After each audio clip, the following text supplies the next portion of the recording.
खैराबारियाव हादोरारि लाइमोन बिगियाननि कंग्रेस 22 हाबाफारि लानाय जायो। उदालगुरि जिल्ला नेशनेल चिल्ड्रेन साइन्स कंग्रेसनि बानजायनायाव खैराबारि जौसिन फरायसालियाव सानसेनि बायदि मेहेरगोनां हाबाफारिनि गेजेरजों 30थि नेशनेल चिल्ड्रेन साइन्स कंग्रेस हाबाफारिखौ मैया मेहेरगोनाङै खुंफुंनाय जायो। हाबाफारि बायदियै फुंनि समाव आलारि बाथि फोजोङो खैराबारि जौसिन फरायसालि सामलाय आफादनि आफादगिरि ध्रुव सरगियारि बिथाङा।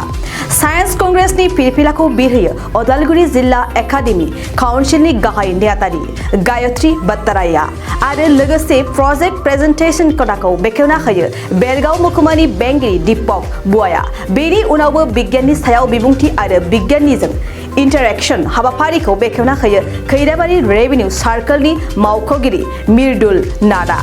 हांख्रायजानाय आलासि महरै बाहागो लायो मुंदांखा बिगियाननि डक्टर दिनेश चन्द्र गस्वामीया।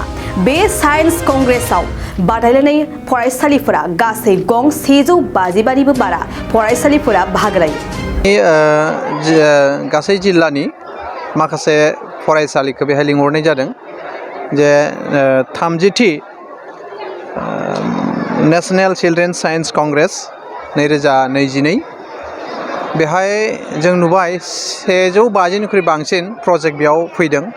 स्टुडेन्टसफोरा बाहागो लादों, स्कुलफोरा बाहागो लाफैदों आरो बेहाय जों गोजोननाय मोनदों जे जिहेथु आगोलनि समफोराव 100नि सिङाव दंमोन प्रजेक्टसफ्रा, दा फैयै फैयै देग्लाय नै खैराबारि हायार सेकेन्डारियाव जिथु जों आरम्भ खालामबाय बे कम्पिटिसनखौ जिहेतु जों बेयाव फाथिनो लादों।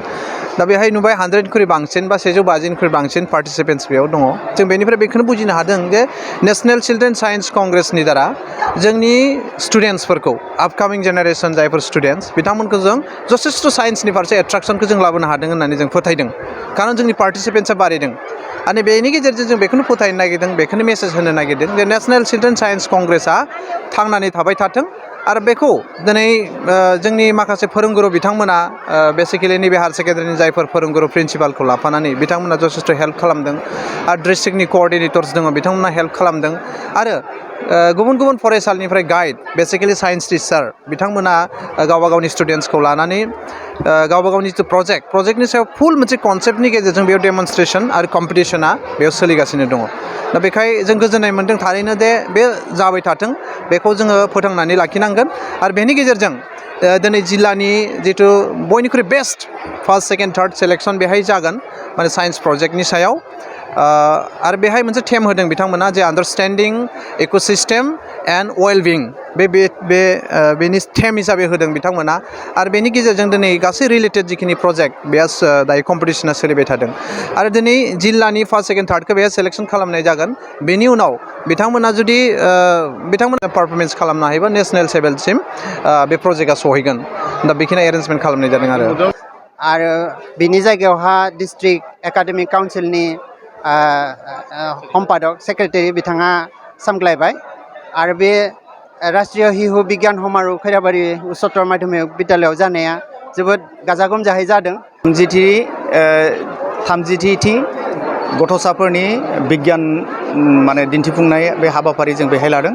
जोंनि बे उदालगुरि जिल्लानि गासै 150निबो बांसिन प्रजेक्ट आरो मडेल जोंनि फरायसाफ्रा गोसो गुदुङै बेहाय लाबोनायखौ नुनो मोनदों आरो बेनि गेजेराव जोङो मा नुनो मोनदों जे माखासे आप टु दा नेशनेल लेभेलाव थांनो हाथावथाव जों प्रजेक्टफोरखौ जों बेहाय नुनो मोनदों। दा जोंनि मानगोनां जि जोङो जाज बिथांमोनखौ जोङो अलरेडि एपइन्ट खालामखाबाय आरो बिथांमोनाबो रोंगौसा गोनां गोजा, सोरबा नेशनेल लेभेलाव थांनानै फैनाय साइन्टिस्ट उन्दै साइन्टिस्टफोर दङ आरो बेजों लोगोसे फोरोंगिरिफोरबो दङ आरो बिथांमोना दा साइन्स प्रजेक्टफोरखौ नायफामगासिनो दङ आरो बे नायफामनाय लोगो लोगोनो जों मिजिंथियो जे जोंनि उदालगुरि जिल्लानिफ्राय जि जाखांफुनाय उन्दै उन्दै गथ'साफोर बे बिथांमोननि गेजेराव साइन्सनि फारसे मोनसे जिथु गिनाय जोंनि स्पेसियेलि बर' मिडियामाव दङ बेखौ बिथांमोना गैया जागोन आरो लोगोसे बिथांमोना साइन्स साबजेक्टखौ बजबनानै लागोनखौ आं मिजिंथियो।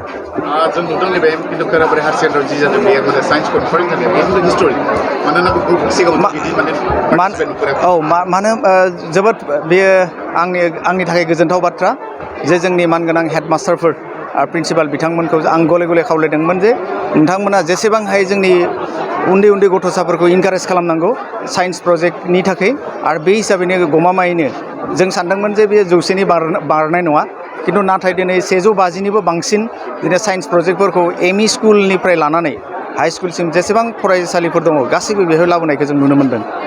फैबाय थानाय समाव बेयो माने बांबावगोन होनना सानो सार? बांबावगोन होननानै आं सानो, खारन जोङो जोंनि फोरोंगिरि बिथांमोना हाजासे नाजाथाबगासिनो दङ आरो आं मिजिंथियो जे बिब्दि जुदि नाजाथाबनाय दङब्ला जोंनि जे अदालगुरियाव मोनसे साइन्सनि फारसे जावरिखांनाय सोमजिगोन। फै बयबो फै जमदुवार दख'रानि थाखाय मोनसे फोसावथाय।